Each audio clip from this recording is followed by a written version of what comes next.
All right, it's a Tuesday for the Chris Michaels Show. I am Chris Michaels, and I've got a special guest, Dr. Nelva Lee, educator, author, healthcare leader, and current Republican candidate for the Georgia State Superintendent of Schools. She's previously served as CEO of a vocational school, 20 years of experience with that, worked in healthcare for another 2 decades, taught as an adjunct professor at various universities for more than a decade.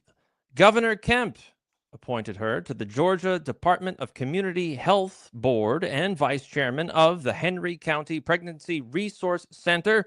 She is passionate, obviously, about education reform, school choice, vocational training, and family empowerment.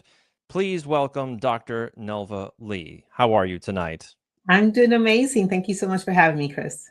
Oh, no. Thank you for joining me all the way down in Georgia. So, Yes. this whole deal about what's been coming out with schools over the Mm, past 2 years or so, especially under Biden, you had all of these undercover investigators and journalists like James O'Keefe, and I think even Project Veritas before they split did some undercover work, especially about me. I truly see schools becoming the battleground for the mm, minds of the next yes. few generations. So now, what made you run, and what was the trigger for all of that? Well, Chris, my own experience really with my children. I have three amazing children, and my oldest, he was on the spectrum, and so I Hmm. homeschooled him through fifth grade. Luckily, he was, Asperger's, so he was very advanced academically, but socially, developmentally, he needed some time to really catch up to his peers. And so that experience really taught me a lot about what it takes to really give your child a learning environment that works for them. And then my youngest daughter, we adopted from the foster care system. And when she came to us, she had a lot of learning gaps. And so we had her initially at the public school system, and she was learning absolutely nothing. She was just very overwhelmed by it all. So we took her out, put her in a Montessori style school, Okay. and she absolutely flourished. She just thrived in that environment. And I don't think that matching a child's natural bent for a learning environment that works for them should only be for those that can afford it. And so that is why I'm a strong proponent of school choice. And I like the Florida methodology where they give $8,000 to any parent to use in any school setting so that they can make sure that their child is really getting the education that best suits them. Here in Georgia, we have something that we just passed that I don't really believe it's true school choice. It's called the Promise Scholarship Act. It's a step in the right direction for sure, but it has a lot of restrictions. So for starters, it's only available to those whose child attends a school in the bottom 25 percentile of the state academically, and then they can only use it at a private school. So homeschooling, charter schools, magnet schools are out. And then only for those that are currently in the public school system. So if you're currently homeschooling your child, or if your child goes to private school, you're not eligible. So there's all these restrictions that really does not lend it to be true school choice. And then in addition, my experience as a vocational school CEO, as you mentioned in my bio, really opened my eyes to the need for vocational schools preparation at the high school level so that our students, our graduates, are graduating not only with a high school diploma, but also with a vocational school certificate. So they're workforce ready as soon as they graduate high school. Oh, I can totally get on board with any of that. I mean, I went to high school, I went to college, I have a master's degree, and I can tell you out of, the 6 years of being at, colleges, uh, it amounts to birdcage liner. Unless you are specific and you know exactly what you're going for, and Correct. that is your focus 100% of the time, and you eat, sleep, drink, whatever it is. Otherwise, college is almost like a scam. Like I was talking to somebody else today, oddly enough, about this topic, and we both came to the same conclusion. If we had to do it all over again, we would probably get some kind of business certificate or maybe an associate's in business and then learn a trade. That way we Exactly. could run our own business. And on top Exactly. of it, even if you don't do that, you can still join a union. You can retire, right? You don't Right. have to always be, running towards the horizon and at some point hope to retire with enough money. I mean, I think there is some kind of massive propaganda campaign that really just wants to generate money for For the these colleges. ivory tower educational snobs. I mean, what do you think about Mhm. that? So you know that the Department of Education that started back in the 80s, right? When it Hmm. started, the Pell Grant that the Yeah. Department of Ed, 60% of its budget goes to colleges and universities in the form of the Pell Grant. The Pell Grant used to cover 70% of someone's college tuition back in the 1980s.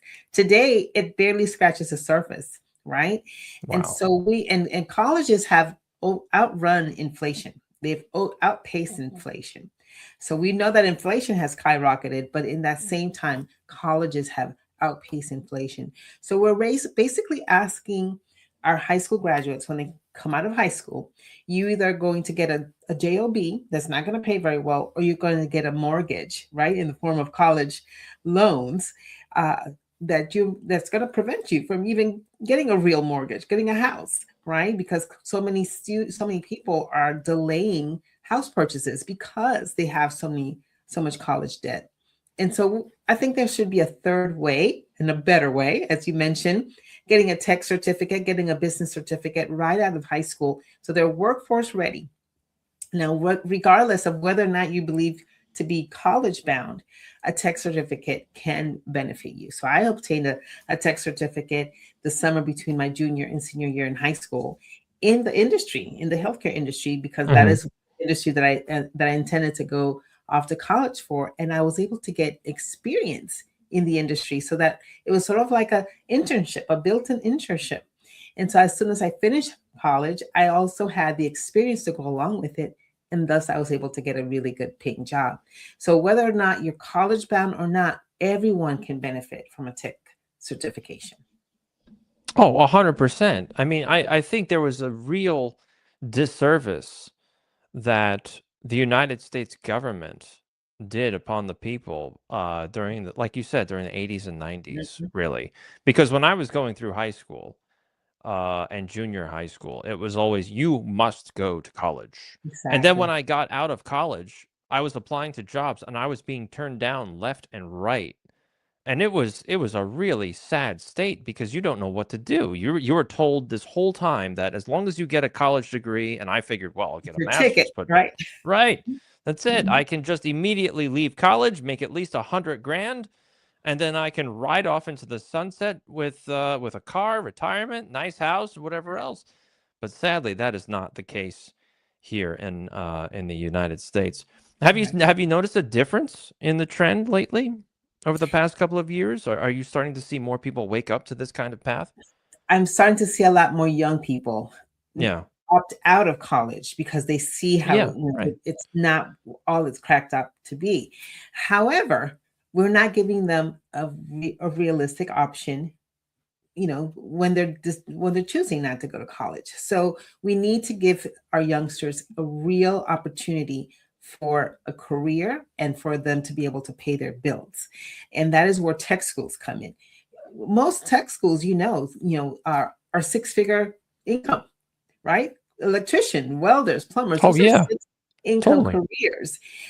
Not to mention all the coding certificates that you can get, or all the certificates in the healthcare field. Those are all very good paying jobs, and you don't have to have the mountains of debt. And so we need to push that as an option, as a viable solution for those that do not want to get the mountain of loans from a college degree. I think it also has to do with I I think it also has to do with on a personal metaphysical level, right? I do think the United States has strayed a bit when it comes to a moral compass, and I mean that in general, right? I'm not trying Yes, to for sure. force it onto a left and right spectrum. I think there's a moral compass that's lacking here in society, and I also think that dissuades a lot of people, especially people in college and high school, to actually look into something that could, one, better their community, and Mm, two, allow them independence. So they just figure that's it. I'm toast no matter what happens. So why do I give a damn about any of this? And I right. think it's up to people like you to make sure they at least have some kind of pathway to say, no, you do matter in this community and Exactly. in this society. So you should be learning something. You should be looking at starting your own business, Hmm. and you should be expanding your own skill sets, at least for your own purpose, for your own experiences. Exactly. Because what better way to uplift the community than by uplifting yourself? Now, you've proposed expanding the Promise Scholarship and charter schools to give families Correct. a real choice about everything. So, what challenges do you see in that with the current system and the way things are run? How do Hmm. you attempt to address them? And for anybody out there that doesn't know what a Promise Scholarship is, what is it? Got it. Well, for starters, the current school system, right, was created over 100 years ago for the Industrial Revolution, right? So it was supposed to churn out, factory workers and maybe factory managers. And the problem is that how many people do you know go straight into working for a factory nowadays? If you live in the US, maybe if you live in Thailand or Indonesia, but here in the US, we're not, when that system no longer works for us. And students are aware of that. We think that youngsters aren't hip to what's happening in the real world, but they are aware that the current school system is just not preparing them for the real world that they're going to be inheriting in just a few years when they're graduating. And so we need to look at education in a completely different way. We have to have a completely different paradigm shift for the school system. And there's lots of examples out there of different ways, different modalities to teach our youngsters. And not everybody can learn in the sit down for 6 hours right. That's for some children that is not possible, and therefore they're left behind. And so we need to give parents and children the tools so that they can find better learning environments for them that works for them. And that's really where school choice comes into play. If parents have vouchers and they're able to take their child to a different modality that's out there, there's lots of different school environments, right? I mentioned Montessori worked really well for my daughter. There's charter schools, there's KIP type of learning environments. There's all these different type of learning environments where children learn in a different way and they have proven results. So why not give parents the tools and the resources that they need in order to make those decisions for themselves, right? And so, as I mentioned, Promise Scholarship Act is what was just passed into law last year here in the state of Georgia.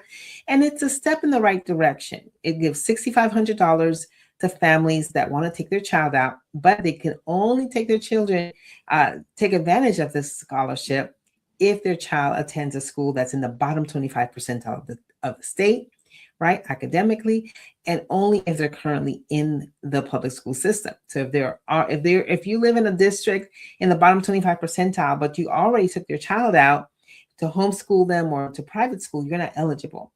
And so it has a lot of restrictions, and I want to expand it. Florida, for instance, offers $8,000 vouchers Mhm. in any learning environment. And Florida ranks number 1 in the nation. Georgia ranks 38. So they're doing something right. And we need to definitely expand the Promise Scholarship Act to something similar to that. Do you think education overall needs to completely rethink how it is educating students?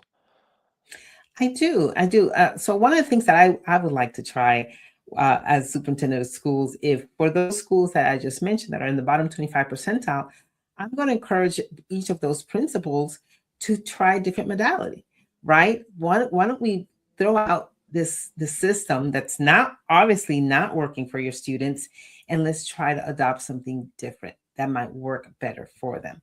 And so we can definitely try with those first and see how that goes, and if we see improvements in test scores, etc. But I think that definitely we'll see improvement in just the quality and the morale of not only the students and parents, but also the teachers. Remember, the teachers are also caught in this mess, right? Teachers went to school because they were passionate about teaching children and about making sure that the future generation learned, and yet they're caught in these curriculums that are so restrictive and in these learning environments that are very restrictive. And so all across the board, we need to empower our teachers, we need to empower our parents, and we need to empower our students. Yeah, I think there is something to say for that and changing the overall system. Like you said, it was meant for the Industrial Revolution. And as far as I'm concerned, when I was going through high school and junior high school, it was just an atrocious mess. It took everything in my power to sit there for more than 2 hours. I mean, just disinterested in absolutely everything. Just checking off boxes, making sure I get a certain score on a test, D for diploma, and off we go, right? Exactly. And I think there's going to be a massive paradigm shift overall, especially with the advent of artificial intelligence. Do you Exactly. see that playing a part It in is, what's going to happen in Georgia? yes. I mean, nationwide, really. Yeah. This is affecting youngsters at a critical time. They're all aware of it, right? And yet our school systems aren't really addressing that, right? They're telling them, oh, don't use AI. But everybody knows that the jobs that they're preparing for they're going to be competing with robots and machines for. Mm-hmm. Now, guess what? A lot of these trade certificates, these are AI proof jobs. I don't see a robot becoming a plumber anytime soon, right? Let's maybe hope. maybe in the future, but not Yeah. anytime soon. So this is one of the reasons why we need to empower youngsters. We need to speak to them with truth. First of all, we're expecting them to sit there and follow these rules and these systems that again were created for the 2 or 3 revolutions ago, because we after that we had the information revolution, and now we're dealing with AI and robotics, but yet we're not preparing them. We're not properly preparing them for the realities that they're going to be facing. I really like what you said about teaching them business skills, because that can take you in any direction. Whether or not you go, say, become a doctor or a lawyer, you still need business skills if you plan on opening up your own firm or your own practice, right? So everybody can benefit from skill sets that we are leaving up to chance, basically, once they graduate high school. Yeah, and I think that being able to negotiate artificial intelligence, or at least teach students how to use artificial intelligence Yeah. effectively, could As a really tool. open up a lot of doors. Because all of a sudden, you can create a whole graduating class of consultants that know how to use artificial intelligence, and they could be managing a team of AI profiles, and then they can go off and hit the ground running for anything, any Right. kind of services industry or banking or anything, as long as they have that background on how to navigate artificial intelligence, create the profiles, and get the answers with the correct guardrails for all of Exactly. them. And I hate to say it, but from my perspective, it would seem as though that the teachers union would be fighting against AI, Hmm. because once AI becomes more prevalent, then the teachers union, well, they lose influence, right? So they don't want to teach that. I mean, it seems as though there's some politics at play with all of that um, There. I would. involved. My hope is that at the end of the day, student outcomes is what trumps Yeah, of everything. We course. we Yeah. need to make sure that the students' outcomes, whether or not they're literate, whether or not they're ready for career ready upon graduation, these are the things that we need to be focused on, and not politics. Oh, absolutely. Let's hope that's the case. Let's hope you can Mhm. make everyone see that the future is at stake here. It is. Now, I wanted to pivot a little bit. Mhm. In your background, you've got quite a bit of faith involved and how you Yes. view things and all that. Do you think that there needs to be some kind of faith initiative? And I'm not saying in one denomination or another, or one religion or another, but do you Mhm. think that America's children need to start observing some kind of faith more regularly and actually adhere to something to really get them out of this morass where the moral compass is hidden? Yes, I do. Actually, I'm on the steering committee of a program called LifeWise here in the state Hmm. of Georgia, and it's a national program, and they have proven results that every public school that they enter, that they have increased, um, decreased behavior problems, decreased anxiety and depression. So basically, what LifeWise does is comes in with the permission of parents and takes students out and teaches them biblically based character development, right? And guess what? When you teach someone biblically based character development, it actually works. It especially for youngsters, it gives them a compass as to how to treat people, how to respect their peers, how to respect their teachers, right? And we're seeing the results in that it decreases behavior issues and it decreases anxiety and depression in youngsters. And so I would like to, when I become superintendent of schools, I will green light this. And in fact, on my website, there's a bill here in the state of Georgia that will actually do just that. And so on my website, I have the bill for anyone that's in the state of Georgia that they can sign a pledge in support of that bill. Yeah, I think that's one of the amazing things that I've really seen a decline in. When Yes. I was going to school in what, the late 80s, early 90s, no, late 80s throughout the 90s and all that. You're dating Um, yourself there, Chris. oh man, I am over the hill. Do not fool yourself. I mean, if I go close enough, you can see the grays in my beard. It's not. I'm just not the pure apple cheeked boy that everyone sees on camera. Right. Um, so when I was going through that, like everybody had some kind of religion growing up. And I Correct. don't think that's the case anymore. Now, it doesn't mean that you have to stick with that religion as you become an adult, right? But at least you've got some kind of grounding. Right. Like Oh, very well. I Yeah. truly believe that there is some kind of effort taking place in the United States to dislodge that faith so that you don't have that faith. And if I'm playing devil's advocate, I truly believe that at some point in the future they're going to make a run, they being whoever, right? The deep state, whatever you want to call them. They're going to make a run to make the state the custodian of the child. And you Mm, already start to see this kind of language coming in, creeping into legislation, like things like mature minor, where mm, if you're at least 12 years old, then you don't have to tell your parents what you're doing at the doctor's office. But the doctor will give you the bill. Your right. parents have to pay the bill, but they're not going to tell your parents what you saw the doctor for, which could Mm, lead us down all kinds of weird roads. So right. I think you're on the right path. I think we do need a revitalization of what faith is all about on a personal level, on a family level. I mean, you can't really do it on a public school level, but you can reinforce the idea that you need some kind of faith in your Right. You upbringing. can if you, like I said, if you have these programs that take the children out for like lunch breaks and they go to an off-site location and they're able to do that. Yeah. So one Mhm. of your platform issues, ensure that anyone with the desire and aptitude to go to college makes it to college. Good. How do you intend to make that happen? Well, one of the things in the state of Georgia, we have the Hope Scholarship, right? And it's funded by the Georgia Lottery. And you know historically who funds lotteries, right? Those that are marginalized communities, lower income communities.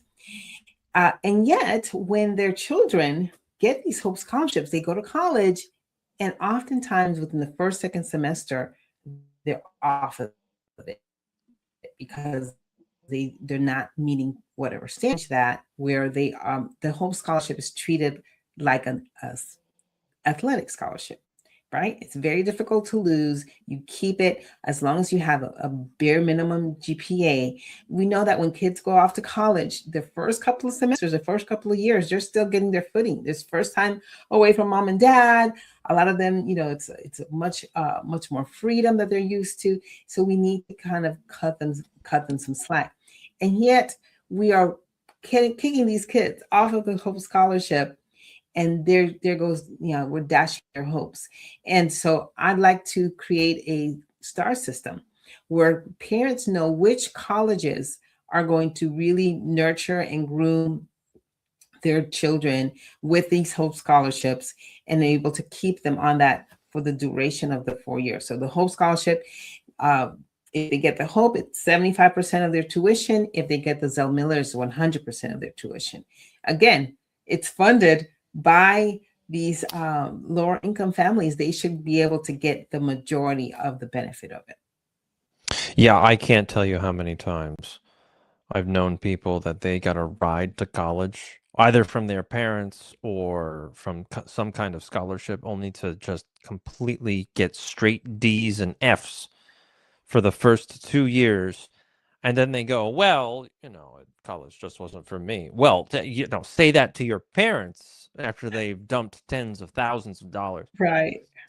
Before I forget, one of the things about college and the costs of college, can we somehow, at least in Georgia, I'd love to see if this happens, can we stop making professors force students to buy their books just because they added a paragraph on page 197? And so it's the 11th edition. I mean, it's ridiculous. I had that situation happen to me all throughout college. And unfortunately, it's happening even in the K-12 as well. They're constantly changing text. So yes, students don't have to purchase them, but the school system does. Sure, yeah. Tons of money wasted just because, again, you changed the paragraph. So all that's doing is making the writers and the textbook companies and the curriculum companies richer at the expense of our students, right? Because these budgets aren't going to resources to help them with literacy. In the state of Georgia, 70% of our fourth graders are not proficient in reading, right? And it's not going to help with math. In the state of Georgia, 76% of our eighth graders are not proficient in math.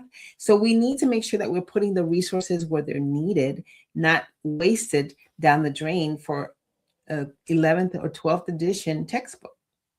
That's insane. I had no idea that those numbers were as high as they were. I mean, it just seems like a big, massive grift. You need to get in there. You need a clean house. Get rid of everybody. Yes, definitely. So, with every kind of community out there and with every kind of neighborhood, there are all kinds of organizations, non-governmental organizations that could potentially help out. Do you see yourself creating some kind of partnership between these local community groups and the public school system? Definitely. For starters, I have two legislations that I'm backing. So as a superintendent of schools, I would have to work very closely with the legislation, right? In order to get things passed. There's only so much things that you can get approved at the executive level. And so I have those two bills that I'm supporting. The first one that I mentioned for the LifeWise program, and the other for NPEC, sunsetting NPEC, which is a state department here in the state of Georgia that is really just hampering vocational schools and their ability to really expand. Because I would like to see more public-private partnerships when it comes to vocational schools. Rather than recreating the wheel, why not just partner with existing vocational schools, right, and bring those into the school, or have the students drive, or be taken out of the school to these particular vocational schools, instead of building these massive buildings and just reinventing the wheel. It's unfortunate that we're doing that, spending millions and millions of dollars creating tech programs that only a few students can attend, rather than really expanding the number of and partnerships with vocational schools that are already in existence. So over the next 5, 10 years, you're in there. You've Correct. won. You've ground your opponents into dust. That's only phase one. We need to That's only phase improve. one. What else can you do? You've grounded them We up need into to dust. What do you want to do? improve. Salt the earth? We we need to improve literacy, right? In the state of Okay. Georgia, I Yeah, want I to want make to know sure what that success looks like. Yeah. success is by second grade. All of our second graders are reading. If they're not reading, right, we hold them back and we make sure that they're in the right learning environment for their learning abilities, right, for their learning style. In making sure that everyone that goes to the third grade is already reading. Mm-hmm. Secondly, we need to make sure that every single one of our high schoolers is prepared for career ready upon graduation, right? So I don't know how long it's going to take to get the vocational school certificate along with the high school diploma approved, but I can tell you one thing: it shouldn't take long, because in the state of Georgia, we're already approving dual enrollment credits up to 30 credits. So I would say Oh, it's good. yes. So it would be a budget neutral, right, initiative, because we can convert those 30 credits into having them take vocational certificates instead. And so it's really a matter of getting the community behind these initiatives, and then making sure that they're passed. Listen, Mississippi went from 50th in the nation and now it's in the top 10. If they could do it, we certainly can. Wow. Yes. That's really good. It's better than really good, don't you think? Yes, I mean, you went exactly. from last to top 10. That's And excellent. all they did was focus on the basics. So they went back to phonics for reading. They just focused on the basics, and we need to do that as well. All these learning fads where your child is learning math and the new math and you can't even help. Yeah. Oh, It's ridiculous. Let's go it's back to basics. nonsensical. And then you look at other countries and They're what they're passing us. doing. I mean, they're, Mhm. they're completely focused on the hard sciences and Correct. mathematics, physics, all of Mhm. that. And then look at this country. We've got a whole, I don't know how many generations at this point learning philosophy. I mean, great. You can argue with me at a bar, but can you do anything? You know what I mean? Like, Exactly. what are we really doing with all of this? So, all right, Dr. Nelva Lee, if people want to find you and support you, where can they go? They can go to my website, drnelvalee.com. That's drnelvalee.com. You'll find my books. If you don't live in the state of Georgia, you pick up one of my books. I've got podcast interviews on there and links to my social media. All right, Dr. Nelva Lee, thank you very much. Thanks This for having is me. the Chris Michaels Show, and I am Chris Michaels. As always, we will be posting this interview everywhere that you find your live streams and podcasts: YouTube, Odyssey, Rumble, and Spotify. So do give Dr. Nelva Lee a follow, support her work, support her endeavors, and buy a book. I had a whole series of questions that we didn't get to that I wanted to speak about. So now you can learn about it on your own. Thank you very much, Dr. Lee, and do stay in touch. Will do. Please have me back. You bet. Thank you.